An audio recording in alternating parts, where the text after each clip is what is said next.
All right. Hello, everyone. I'm Vicki Soma. Welcome to How Would You Slice That, which is a little bit of a 3D printing talk show and a little bit of slicing strategies, tips, and tricks. Today, I have with me, as always, my co-host Lawrence Nightingale. Um, he is from my area. I'm from Occoquan, Virginia, and he's nearby. He helps run the innovation lab at the local community college there.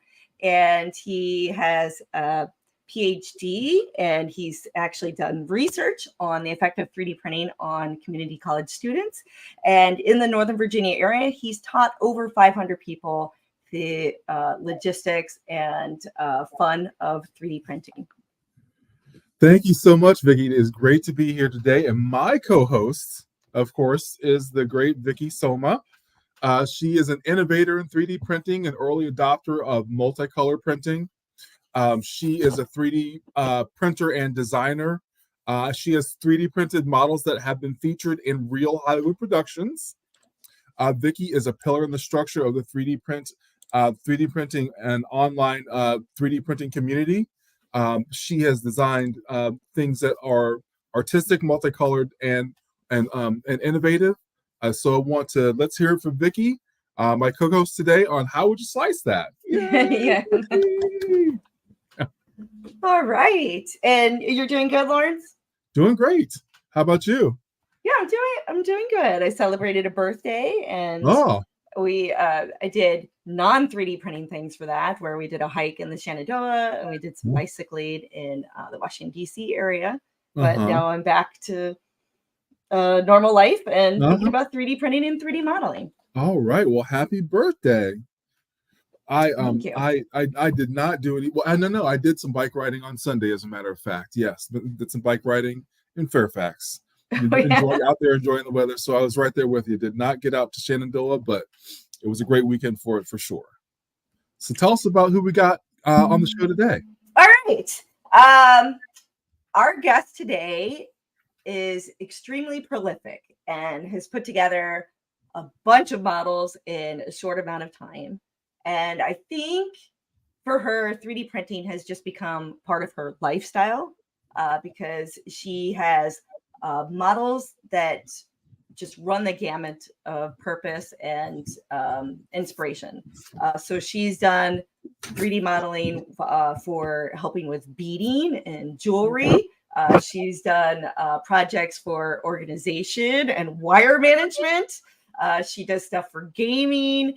She's done stuff to help with people who do puzzles. Everywhere you look at it, she's got a creation for it. And where she first got my attention was on YouTube, because out of all these things that she creates, she still has time to put together some delightful YouTube shorts, and she's very prolific as that as well. So today we are welcoming in Karen Chau. Hi. Hello. Hello, Karen. Thanks for having me. Oh my gosh, yes. And the people may recognize your name because Karen is very much a heavy participant in chats, not just on this stream, but a lot of other Twitch streams. I've seen her, like, whenever I'm watching a stream, if I'm watching Make Your That Money or Pez Liz, there's Karen there in the chat. Yep, it's fun to see all the people in the 3D printing community participate in those chats. Oh yeah, those streams, they're so much fun.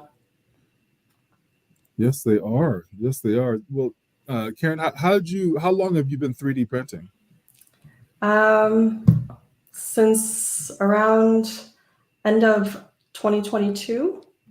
Oh my goodness. Okay. All right. Wow. So fairly new compared to a lot of people here. Wow. And so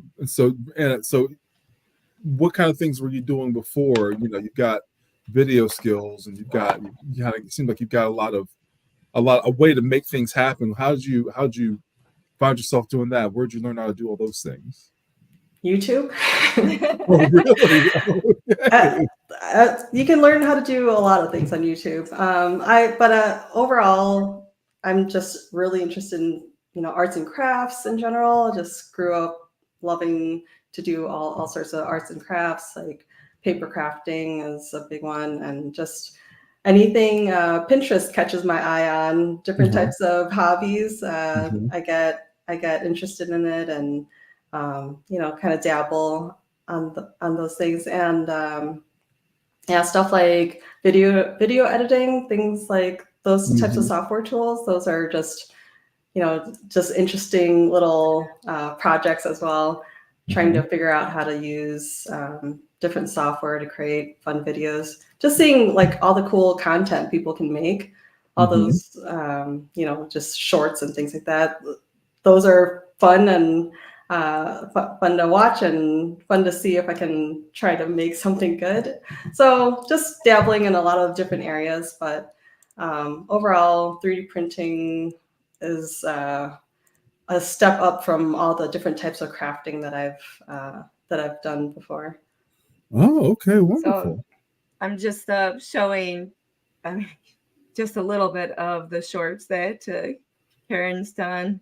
Yeah, so you can see some of the things are like not 3D printing, like The embroidery. embroidery. I have an embroidery machine, so I do some of that.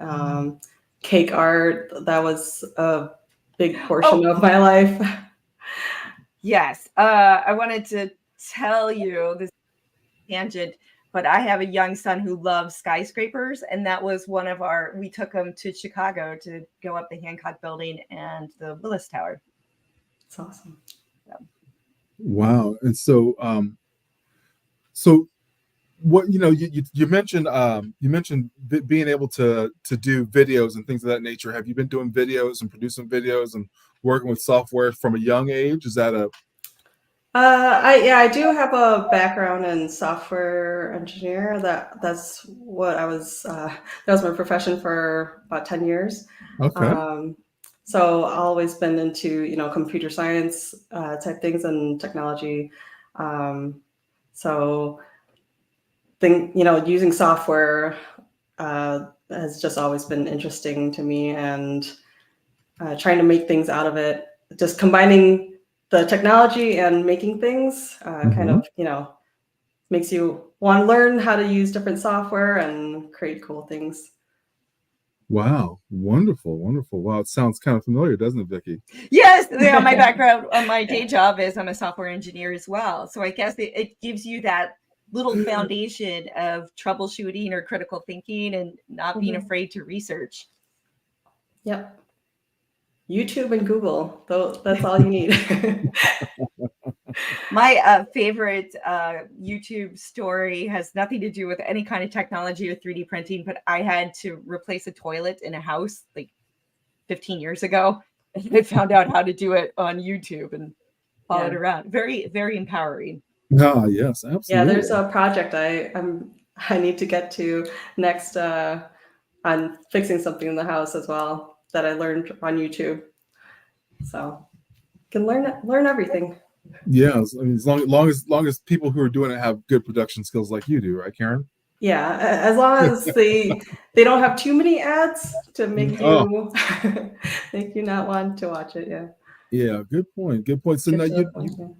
Yeah. we noticed that this is of course how would you slice it. So 3D printing is the focus, but everything builds off of another set of skills, kind of like we've just been talking about. Um, did you learn did you learn design skills as a function of like your pursuit of hobbies and creativity? Because the design skills that you would need for like embroidery are similar to 3D printing, but they'd probably be more along the lines of something that you might think for CAM than it would be for producing a 3D printed object. Can you tell us a little bit about your movement from things like embroidery on into 3D printing? Yeah. So in terms of designing like digitally, Mm-hmm. um, I think like I started with like paint.net, as like, your 2D type of, you know, so just software for 2D Mm-hmm. images. And then, and that was just raster based, right? Like Uh-huh. pixels. And then built, got into using vector tools like Inkscape. So Okay. someone Yeah. introduced me to vector graphics, and so Mhm. of course I jumped into that, since you can scale them as big as you want without losing resolution, right? Mhm. So I got into that, and and I use that a lot for like another, hobby of like print on demand sites, trying to Uh-huh. get Uh-huh. royalties through that, and so I spent quite a bit of time on using Inkscape for that. And yeah, so for embroidery, like there's an extension for Inkscape called Ink Stitch. So Mhm. that was Wow. another thing to learn, and dive into with YouTube. And then yeah, so that, I guess that's Inkscape is most of my the software I use for probably the longest time in terms of my digital design.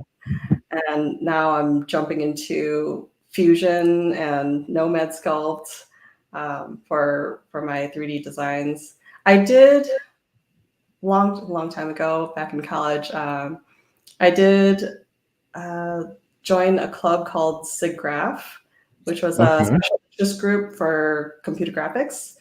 And Uh-huh. so from that's where I was introduced into like 3D modeling. But I was still new to it, so I didn't get to spend too much time in like actually learning. It was, just a club, right? Uh-huh. So I did get the chance to use software called Maya, which is Yes. for 3D modeling and animation. Mhm.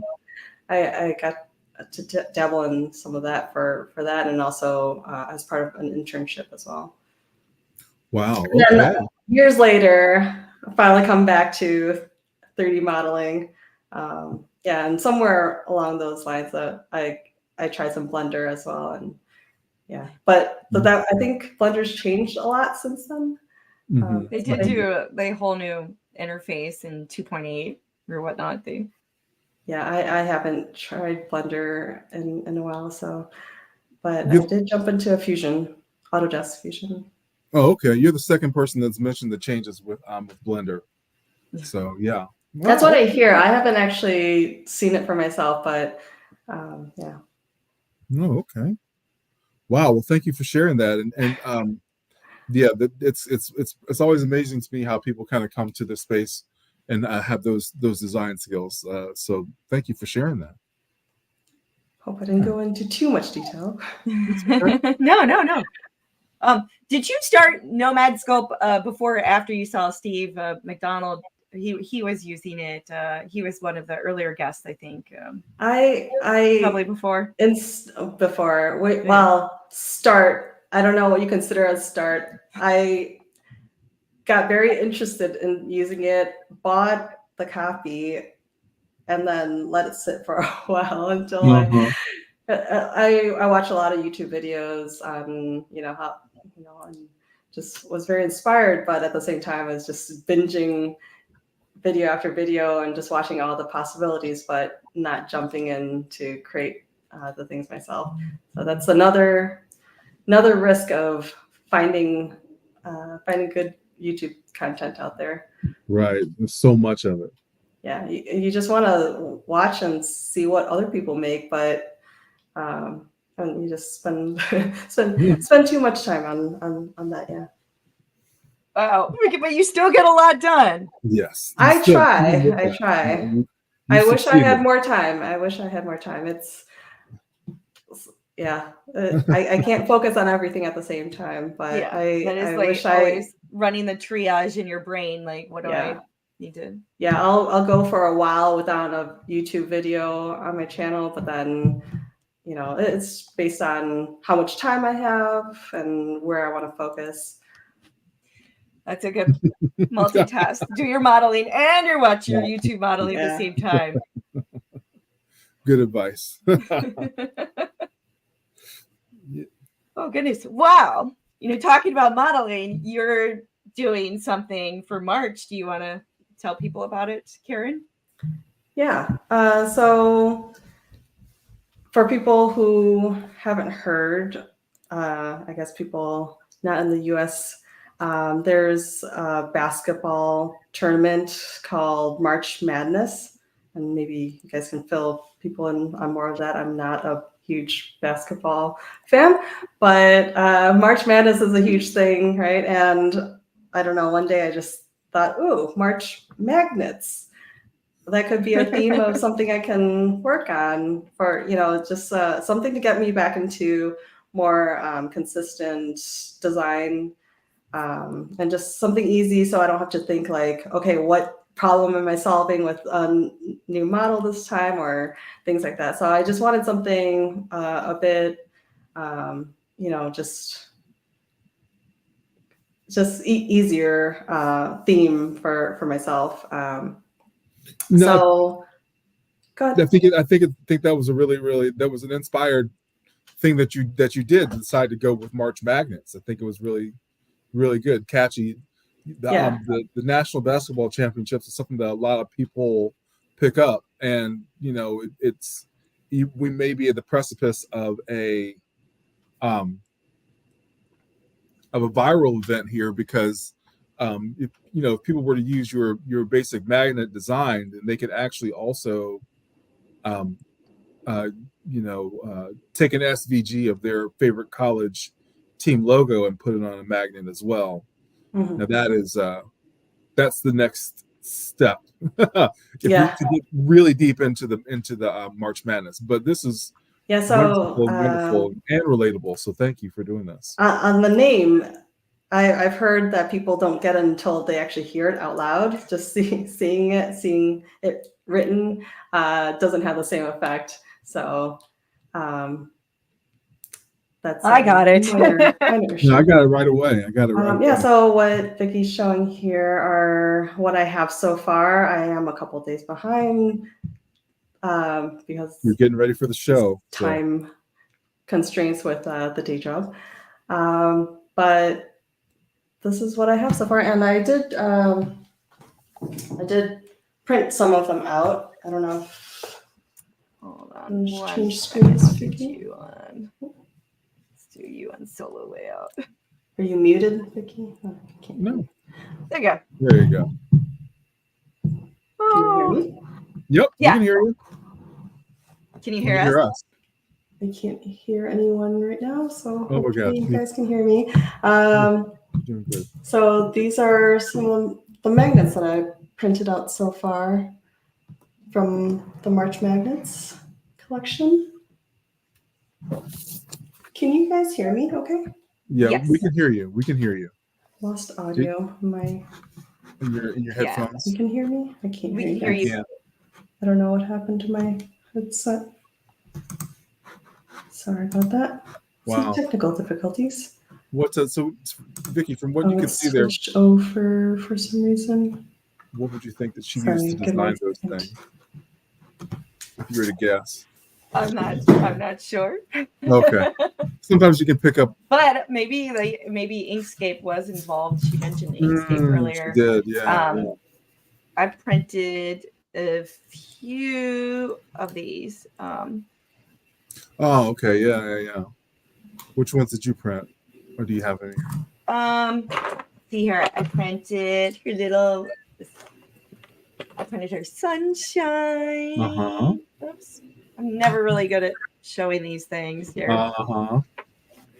And the little carrot. Oh, but my favorites, my absolute favorites are her Pi Days. Because I like math and everything, as you know. Yes. So she had all the little Pi Day. Oh yeah. Things. Yeah. So that's super brilliant. Super cute. Is my audio okay? We can hear you. Yeah. My headphones, for some reason, doesn't can you hear us? No worries. Okay. Can you hear us? Hey, Lawrence was asking, what did you design these magnets in? Most of them were from Autodesk Fusion. Oh, okay. I think so. Pretty much all of them Fusion, except for the whipped cream.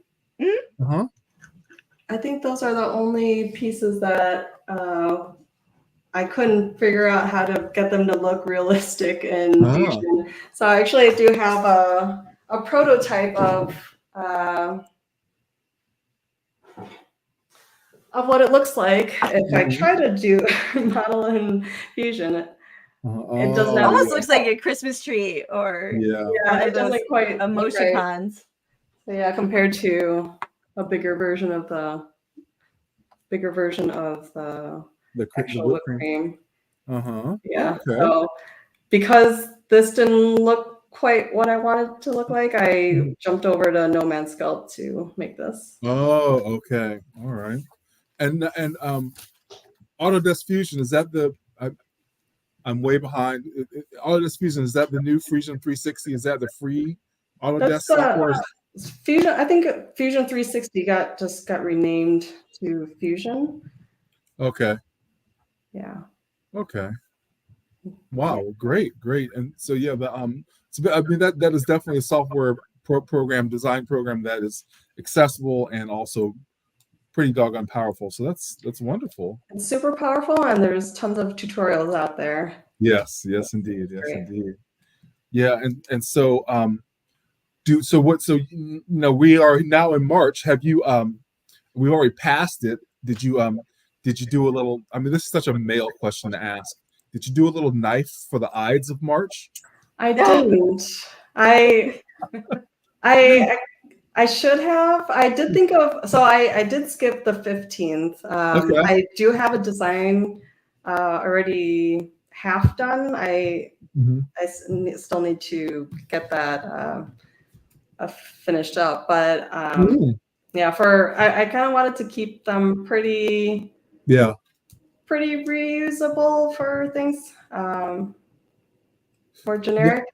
But yeah, knife would have been a good idea. Yeah, or you know what, or maybe more peaceful, a crown of laurels, like to represent Caesar as well. Yeah, that would probably do it too. Work. Yeah, what I have planned is just the letters that spell out March. And okay. Wonderful. Yeah. One thing I also kind of like about this daily kind of challenge, Karen, is we also get to see design iterations just come to life. Because your first pie design was a little shallow, right? Yeah. It was a smaller pie, and then you innovated it. And I noticed that you did like the plain carrot, and then you have the carrot with the little smiley face. So you just see the design process coming to life here. Yeah. Yeah, and so the design process definitely comes to life. And what I picked up on as we kind of have done this more and more is that people have a certain aesthetic. And your aesthetic is practical on one side and kind of it's not and kind of cute on the other side. That's the best word I've got for it. Yeah. But where do you think that your design your design inspiration comes from? The way that your things look, your signature aesthetic.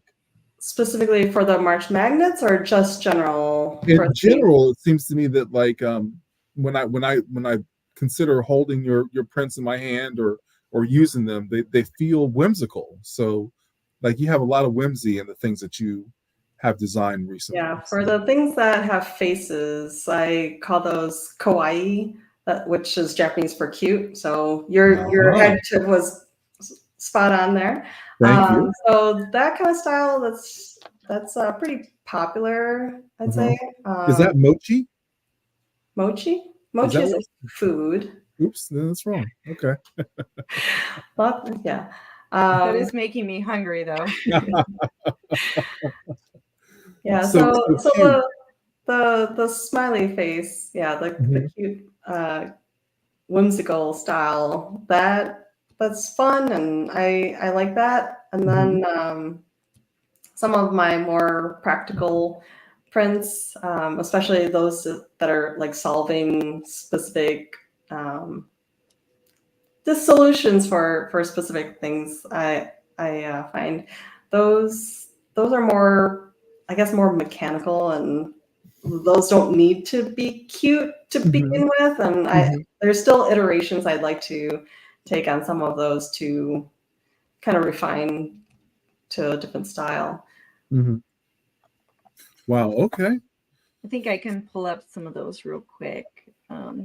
Yeah. So you can First, see. you know, those more practical things like paintbrush holder. Those are like, Yes. I want it to work, you know, for that case first. Like that's the first, like these. Oh yeah. Yeah. Yes. I used to paint a bit, and I could definitely see exactly how this would be a very, very good tool to have. It's clean. You keep your brushes apart, and also out of the water below. So that's a really you've really thought about that quite a bit. And from a user standpoint, I can definitely pick up on those things. Yeah. So this is a design that I've thought of trying to craft before, but wasn't really able to find an easy way to do before I had, you know, 3D printing, you know, capabilities. But once I got into 3D printing, I thought this will, you know, this was the easiest way for me to craft this. So previously, like I was more into using a Cricut machine for cutting Yes. different types of materials. Yes. Most paper, and you can't quite build stuff like that with a Cricut. Cricut's great for a lot of other things, but when I got my hands on a 3D printer and was able to model things, this was a nice project. Yeah, the Cricut machine. I personally feel like that is probably the world's most widely held desktop CNC. When you talk about vector graphics, you talk about designing with vectors. You get into that when you explore the Cricut like almost immediately. So yeah, the Cricut is a wonderful tool for learning design and executing it as well. So that makes a lot of sense that you were designing with Cricut, and 3D printing really just opened things up for you. Yeah, and knowing how to use Inkscape to make those vector graphics. I was going to ask. So the Cricut is through SVG kind of stuff. Yeah. Okay. So you can import an SVG, and you can have the Cricut just cut you that shape, or draw, or whichever tool you use. So that was, you know, more reason for me to get more familiar with Inkscape, so I could just design my own things rather than relying on buying you know, the different SVGs and things like that. Absolutely. Yeah, the necessity is as a mother of invention. So yeah. And also just having the freedom to make whatever design I want, have it customized to however I want. That's the best part. Awesome. Wonderful. That's the most addictive part too. Yeah. It keeps your mind churning and churning. Yeah. Now, I know you're doing the March Magnets theme. Are you picking themes each month? I know in October you did a lot of candy corn, and you did the meeples, like the little game pieces and everything like that. Is that on purpose, or is that just flowing from design? Like the candy corn, that was just like Halloween. I was aiming for, you know, for that holiday. March Magnets, that was purely because I had that pun and I liked it, and I had to run with it. But also because it was very flexible. Like I still have other ideas I want to try to get in this month. That's magnet based, but not as simple as just like a single piece. Like sorry, I had technical difficulties earlier, but what I wanted to show was like stackable elements, like this pie one I have. It's just like a thin slice of pie, and then another magnet for the whipped cream that you can put on top. Mm-hmm. So just like, more detailed or different types of designs like that, and making sets, like maybe a plate or a pie pan as another layer underneath. Make a fork and then that knife that you wanted, Lawrence. Well, there you go. Be a whole little play set. Yes. Yeah. Wow. Okay. Also, just different, maybe not necessarily like those layers, but different ways to use magnets as well. But maybe that's a good segue to talking about embedding magnets. Oh, yes, absolutely. But first, did you want? I wasn't sure. Like, maybe we'll start with like there's a whole bunch of different strategies for. I just saw like last week in one of the 3D printing groups, the multicolor 3D printing Facebook group, someone was asking, how do you approach magnets? And have you ever used those little sticky craft dot magnets that have the sticky back? Yeah, those I found. I used to do craft shows and I do outdoor events, and sometimes, like in the dawn when it's really cold, I don't know, I saw that these magnets would not stick very well with the sticky parts. So for those, I would use super glue. Like I would super glue it to complement the stickiness of it. And then I think you've been putting some holes in your pieces so you can glue the magnets in, right? Some of them. The first couple days I didn't. The first couple days of March Magnets, I didn't incorporate any holes. It was just a flat piece. So here's like one of them for the pies, just a flat piece. And the idea was just to put either the adhesive magnet or super glue. But then the later days, I would cut out a hole that was big enough for, was it like 16 millimeter diameter? Okay. So that it could fit up to that. So like 16 millimeters? Huh? 16 millimeters? That's a big magnet. Yeah, so here's the, I don't know if you can see this one. So it can hold up to, Yeah. So you can still put a smaller magnet. Okay, that's a smaller version. Oh, I see. So somebody could have the option of using a smaller one or a much larger one. Yeah. Ah, okay. I was also considering just hollowing out like more space than people can. Oh, and then they can use whatever. Use whatever, or put the magnet wherever as well. So that's another. Right. Wow. Okay. So actually, about magnets, Vicki, you mentioned the adhesive type and also super gluing. So for me, because I'm doing so many prototypes and testing out my prints, sometimes it's something that I don't really want to keep around for very long. Like this, I don't really want this is good for this month, right? So in this case, I do something more temporary so I can still salvage the magnet. So I just use tape. So there's even if you use super glue, I can't find it, but have you ever heard of the Build-Tech spatula? Probably, maybe you, Lawrence. Yeah. So I originally had this. Yes. I still have it somewhere. I don't to get prints off of the bed.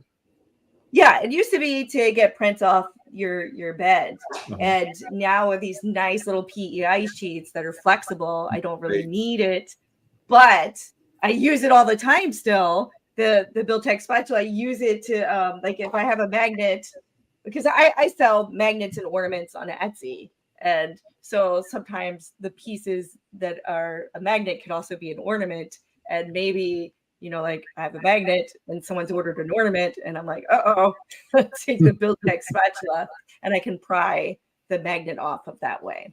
So now we have our second segue to embedding magnets, which is something in 2017 Nova Maker Faire, I did projects that were embedding objects into 3D prints, like split rings and wine corks and sand and well, I can't remember the other things, but nuts and bolts and mirrors.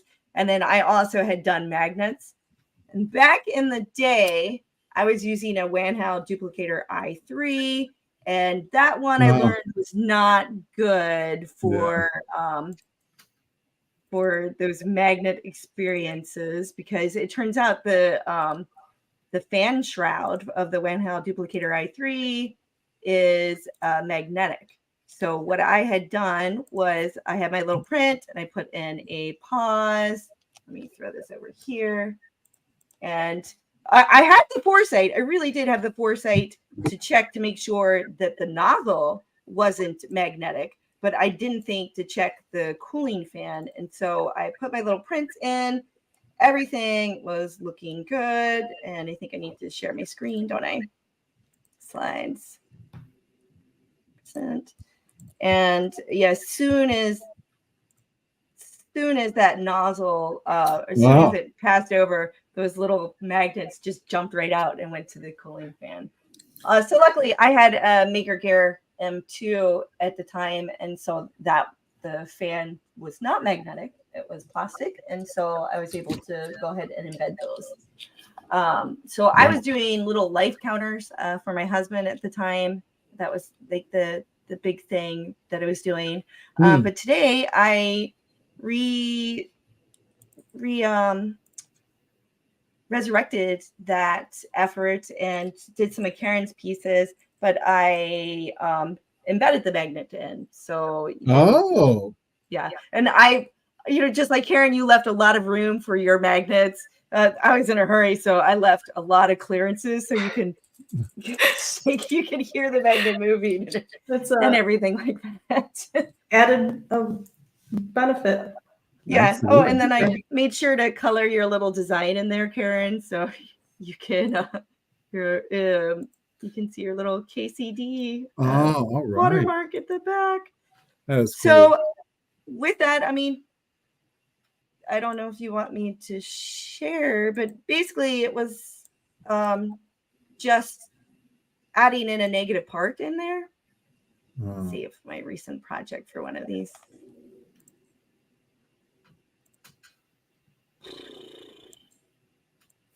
Yeah, we'll move this over.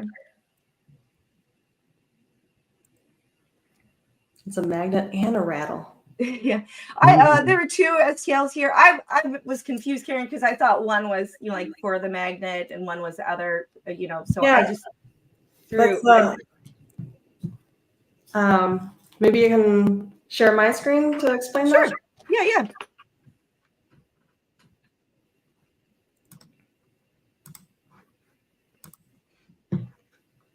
They're so cute, the little bunnies. The bunny was. She's not up yet, Vicky. Day 11. There we go. Right. All right. So day 11. So if you just download the STL, this is what it looks like if you pull it in. So you can split it into parts.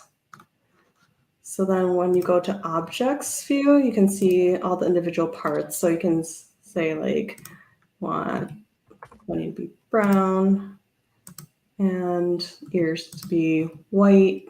I'm just using the keyboard, the numbers to color in these numbers. So this is when you split them into parts then? Yeah, so first you split into parts and then, so actually let me just undo.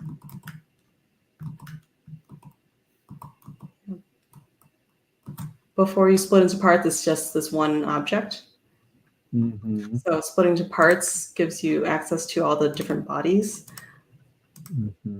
So I'm coloring in. You can see when I click on each piece, it'll show the boundaries of what I've selected. So I'm just using 1, 2, 3 on the keyboard to color in each of the bodies. And you can see this last one here. I'll color this. That's the bottom. 4. So that's the that's the magnet placeholder, I guess you can call Mhm. it. So Mhm. I've incorporated that so that you can choose to leave it as the same color as the rest of the body. So you can have, just a flat back. For example, if you don't want to use this as a magnet, you can not have a hole there. So you Or you could, can just you can delete it. or you can just go ahead and delete it, and that'll create that hole. Oh. So that's how a lot of my later STLs for this month have this hole that's 16 millimeters Mhm. wide and 2 millimeters deep, so it can accommodate a wide range of magnets. Mhm.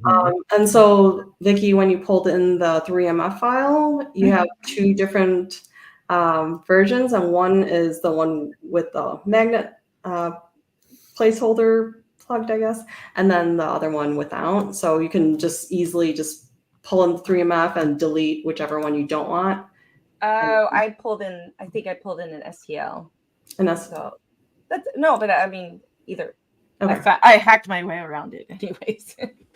Yeah. So the 3MF, a lot of my latest 3MF files, I like try to create the different options for you already Mhm. pre-colored as well. So all you have to do is just open up the 3MF file and just delete everything you don't want, and you can go through and clone them or make copies. And I love that this is why we do this, is Yeah. you colored it an entirely different way than I would have thought. You just colored it by the part, and that was really neat. And then also for this one, like the way I have this one modeled, it's I like using textured PI sheets. So That's why you have them face down. Yeah, so I use this lay on face option on the toolbar, and then you click on this, and so it changes it to lay on the build plate that way. Oh, and I bet it's so cute with the little textured face. Yeah. I'm gonna have to try that. And also that makes it nicer for the hole too, so there's no bridging needed. Yeah, Oh, I was going to ask you about the textured the textured plate.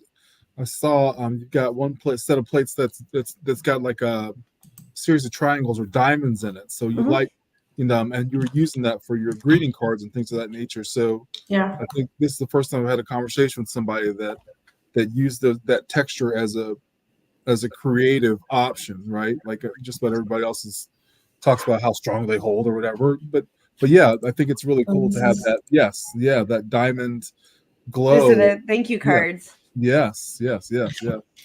Yeah, you that's how what made you think of thank you cards, Karen? Where did that come from? I think this comes from my like background of using the Cricut and paper crafting in general, that like this is kind of the thing, kind of slowly trying to use 3D printing for innovating things I've already made. Absolutely. Is that material out of PLA or is that something else? This is just PLA. Okay. All right. Very good. Very good. Awesome.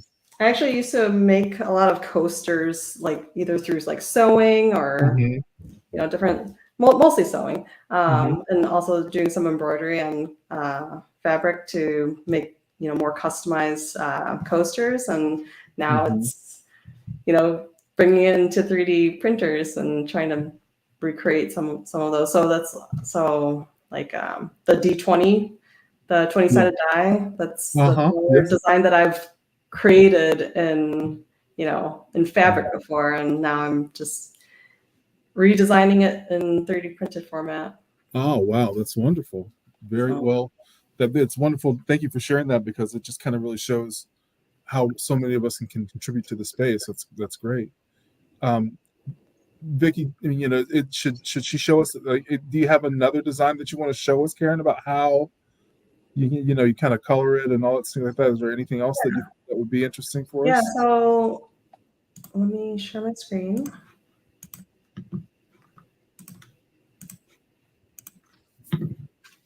Go ahead and delete the bunny.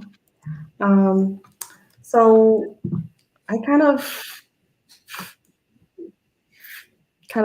figured out this.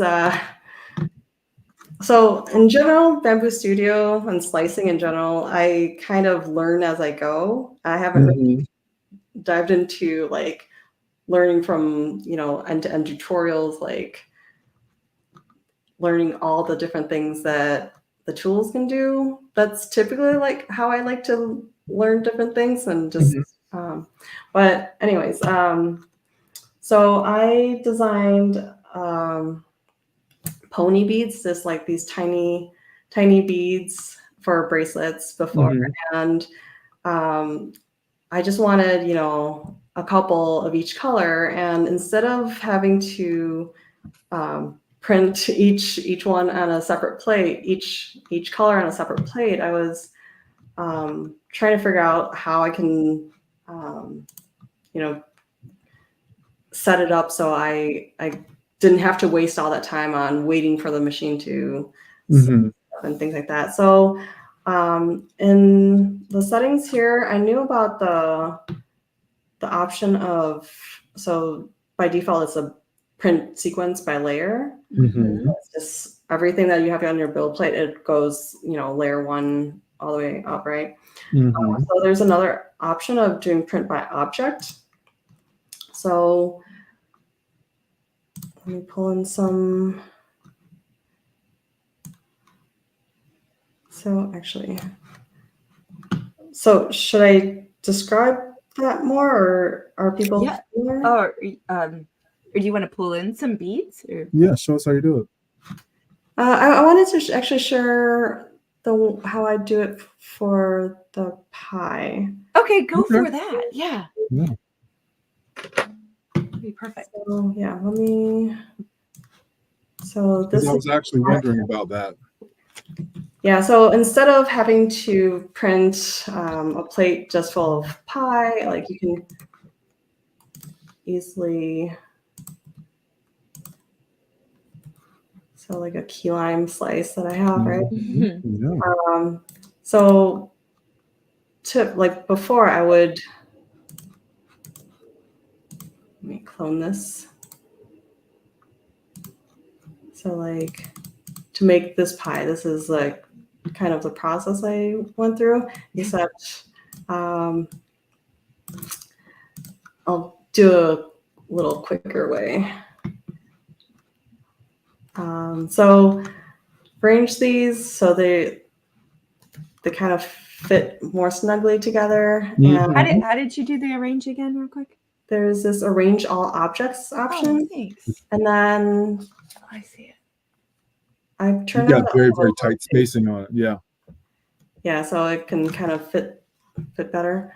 What I actually did when I printed mine out, I arranged these, I rotated them so that they would actually kind of fit together like how I have it on an actual pie. Yeah, so just 60 degrees difference for each one. So now that I have all the pieces I want for this model, I can do Control A and then right click, do assemble. And so now it treats this all as one object. Nice. So if I bring in another object, like that whipped cream. Oh yeah. And if I turn on the print by object option, it will print all of the pie first and then all the whipped cream. Wow.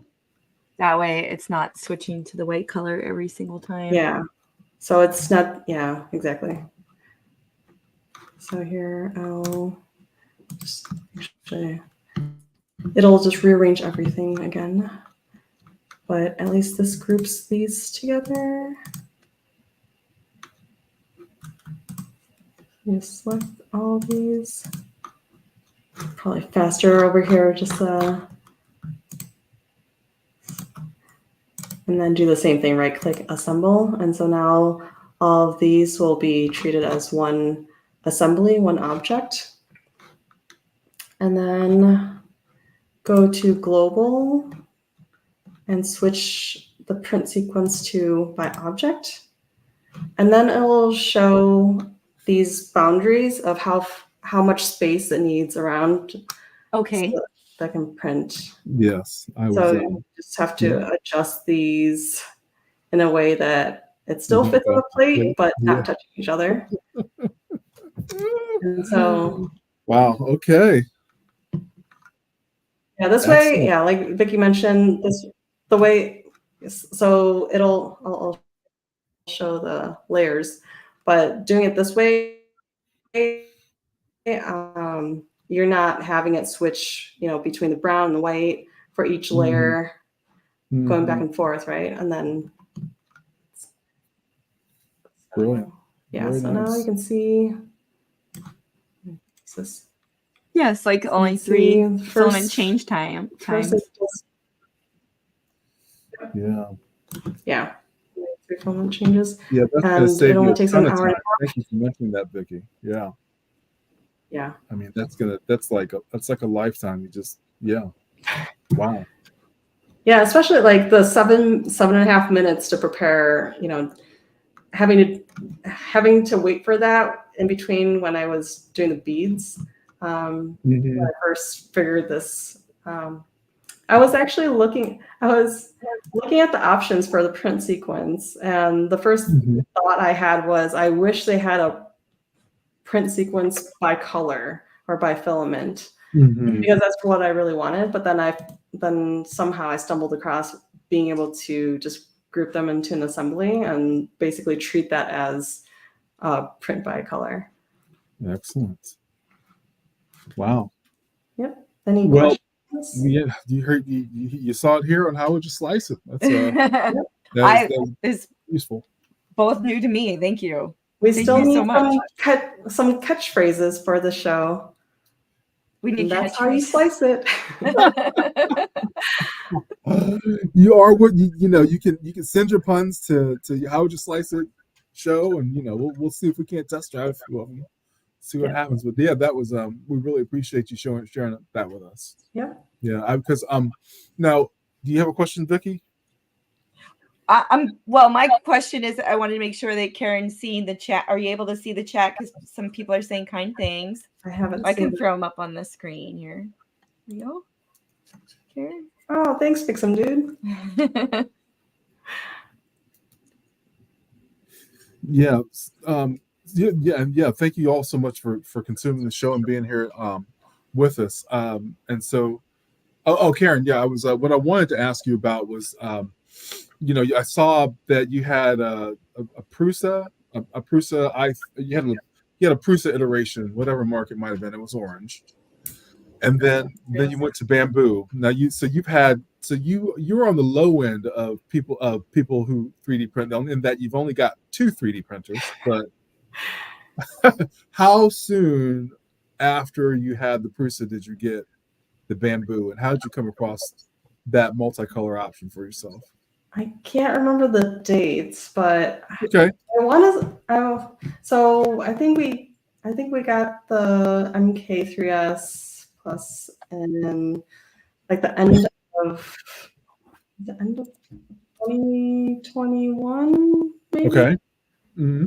I want to say You years. said, you said you don't have been 3D printing for a couple of years, so that's fine. Yeah. So my husband started with 3D printing first, and then I slowly got on. Okay. I was busy with other things. That's great. Yeah. Working on vector 2D vector stuff, and then yes. The printables design contest enticed me. There was a wedding decorations theme, and I'm like, oh, I have an idea, and then that's how it got me on. Wow, that's great. But I have noticed. I think differently going from single color to multicolor. How do you think that your design concepts have been influenced by the fact that we can do color reasonably easy, reasonably reliably, etc.?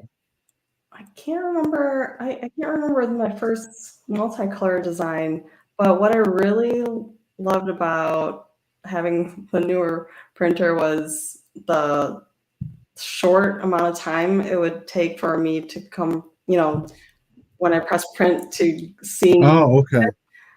because as a newer designer, there Mhm. were a lot of mistakes. Uh-huh, uh-huh. And so being able to have those short cycles of Mhm. failure was Yeah. If you're going to fail, fail fast. yes, exactly. Iterative design, yes. Yes. Portia makes millions out Rapid of it. prototyping. Yes, 100%. Because having to wait hours to see, oh, that's not what I If want it's it gonna to work. look like, Yeah. or that Mhm. those two pieces don't fit. That's a bit demotivating. So being able to, I appreciated that part of my Mhm. second printer more than the multicolor. Although now I'm really appreciating multicolor with the Okay, magnets, I like. see. Uh-huh. But I mean, people are painting their models, and Yeah. that's something I want to get into more. I've like Hmm. tested some things, and I'm like prototyping things that just haven't come out. Um, yeah, Wow. Okay, great. Excellent. Well, I mean, it's just the way that you group things and put things together to do the assembly like that. I mean, it really, to me, it really brings forward the fact that you're thinking about getting things done in an easily achievable way, and color was part of that. It influences the things that we do in a lot of different ways. So thank you for sharing that. yeah. Part of it is trying to save time, and part of it is trying to save material. Hmm. Uh, Yes. yeah, Yes. and you can see a lot of my designs are like small compared to a lot of others, generally speaking. Which makes it even more inviting for the Yes. multicolor. Yeah. Yes. Absolutely. Yeah. You go out there and try it and experiment with it. Yes. So Vicky, What? Oh, back to the back to the embedding yours. magnets. You have Your to show stuff us. is way more complicated. You're prepared to be underwhelmed.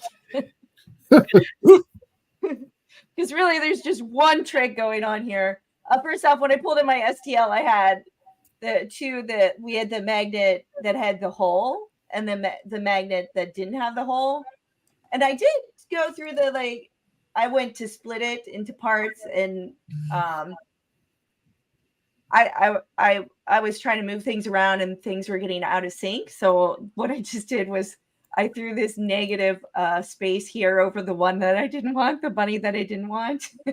Mhm. And then in this bunny, I just added another little cylinder, which is, see if I can move it out of here. It's just that I what I did was I right clicked on it and went add negative part and Mhm. pick cylinder. And then once you have it, you can click the little scale icon, like just as you are rescaling any kind of object or anything like here. And I made sure to uncheck uniform scale. And then I just gave it some ample clearances. My magnets that I have here, I think they're 10 millimeter in diameter and probably 2 millimeters thick. So I just went a little overboard on my clearances. I've seen people on Facebook that they don't use glue for their magnets at all. They just do a hole and it's just a press fit and they just put it in. But I think probably with my little 10 millimeter magnets, I could get away with 11 for sure, and maybe even 2 there. So then I just used the little move tool to move it to where it was at. And I assume I could probably use math if I wanted to, but today what I did was I sliced it and I saw where it was. Like I went and looked and saw how many, let me move this, how many layers it was going to print. 1, 2. Yeah. So I think I went with two layers, and just to make sure that there's some good thickness to hold the magnet in there, Mhm. but not too much to keep it from losing its magnetic properties, or like we didn't Yeah. want too much interference between what it was going to do. So really, not too terribly. Oh wait, there is another part. So once you slice it, you can see right here I have a little pause. There you go. Yeah. What you do is you find it's just like with color changes. You find your first layer where it's going to start. Like this is where it's going to seal in my magnet. And then I would right click and do add pause. And so on the Bamboo Mini and I did your carrot on, no, I did the sunshine on the Prusa. The nozzle moves over and it starts to cool down and it just waits for you to put in the magnet and hit resume. And back in the day when I was doing this in 2017, there was a gentleman who was using like really, really hardcore magnetron magnets that come out of microwaves. And what he would do when he would pause his print was actually like use a glue gun and put, like glue the magnet in and then resume his print and let it seal in. So in this print, I did rotate the bunnies so they're face up, but now I want to go back and rotate them so they're face down, so they have that cute little fur, that fur texture. The textured bed. Yep. Yeah. Wow. Well, anyways, not rocket science, but that's how I slice it. So anyone can turn any of the magnet designs into an embedded magnet. Yep. If you want. Yeah, and before you the early designs with the pies, I was putting in my own little negative space for these little magnets too, just to make them. They're a little thicker than the craft magnets, so I just wanted them more flush with the pie. Oh, and yes, okay, local maker. Yes, you do have to be careful. Hold on. You missed this a little bit earlier because, the magnets, make sure, do a little test to see what parts your magnets might be attracted to. This is an old Wanhao duplicator i3, and the fan shroud is metal, and little magnets would jump out of the print and go to it. So, yes, that's a very good tip.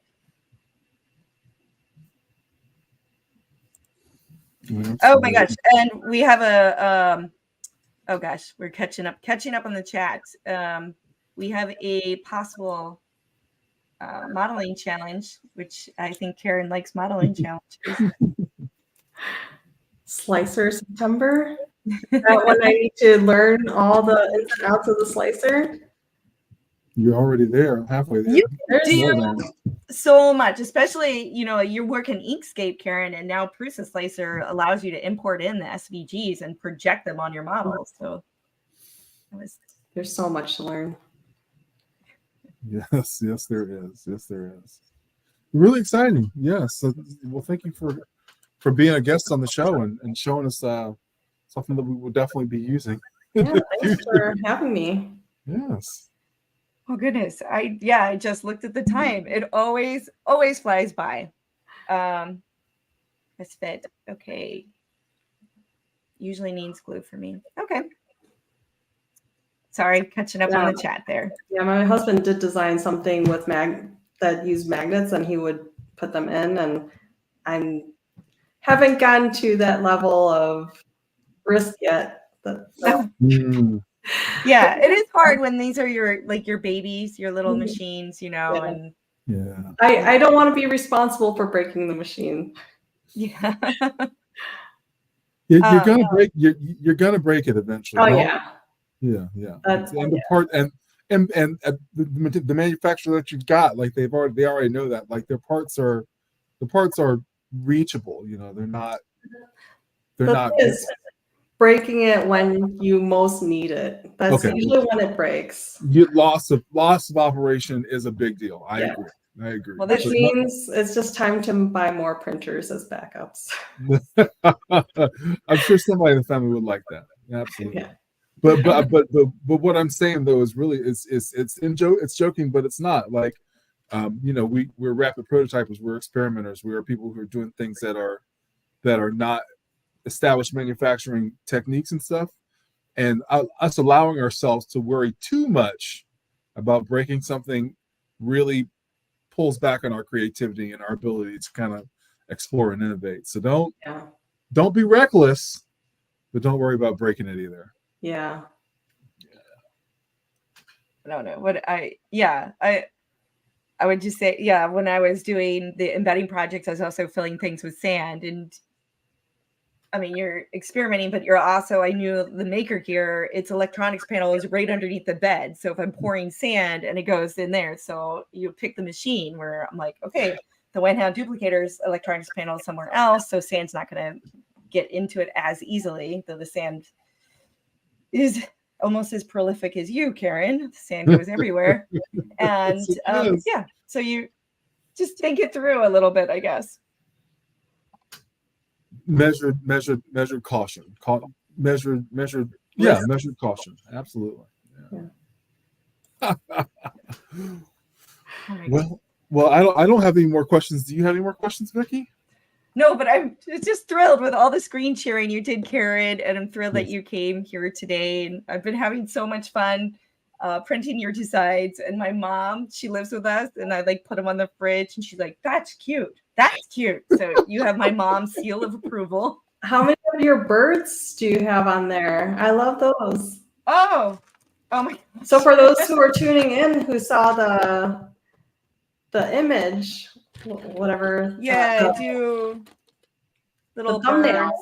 That was my first when I was first doing color changes. Like the first thing I did was a chickadee, because my grandma used to teach us chickadees. Yeah, I do a lot of magnets, but mostly birds, dogs, that kind of thing. Wow. But I'm hoping to fit in a bilby before March 31st to get for the bilby project. Just a quick little magnet. So that answers people's questions on which designs are mine and which are yours. Yes. Lawrence, are you gonna make some magnets? You know what? Yeah, I right now I'm working on bookmarks for a local author. That it's going to take me more than 30 seconds to go and grab one, but yeah, I'm doing multicolored things for an author for a book event that they're going to be having. And so the things that I print are I'm much more of a kind of an educator in my practice. So I get students to do things. I get students and people to learn how to 3D print based off of different competitions. So right now, what I'm doing is not necessarily a cute thing. It's we're working to make projectiles for a shooting gallery for a fundraiser. So like things that shoot little discs and see how fast you can shoot them and things of that nature. So I don't my practice is not not so much around design. It's more around education, and also I built several custom 3D printers as well. Awesome. It sounds very Mark Rober, the little projectiles and shooting. That sounds like something like Mark Rober would be involved in. Oh, Mark, I will have to look him up. I can't say that I've consumed any of his stuff recently, but I'll check him out. He's my oldest son's favorite YouTuber. Sorry, Joel Telling. the previous favorite YouTuber. Oh boy. All right. Well, I suppose we should wrap things up. As always, I really appreciate our guest Karen for being here, and hopefully we'll see you back in the chat next time. And I appreciate everybody in the active dialogue in the chat. As some housekeeping, or as we usually wrap things up, we do this live on Tuesdays that are prime numbers, and next Tuesday is in 2 weeks. It's going to be April 2nd. Yes. There we go. I could have just looked on the screen and everything like that. So if you have an idea of a design that you would like us to go over or talk about, or it could be even self-promotion, go ahead and let us know. We have a form that you can fill out on howwouldyouslicethat.com. And if you're interested in being one of our guest slicers and coming on and talking about yourself and showing us maybe a tip or trick or a strategy or a tour of a slicer that you use, you can also fill out a form for that at howwouldyouslicethat.com. So thank you, everyone. And we'll see you in 2 weeks. Thank you. Bye-bye, everybody.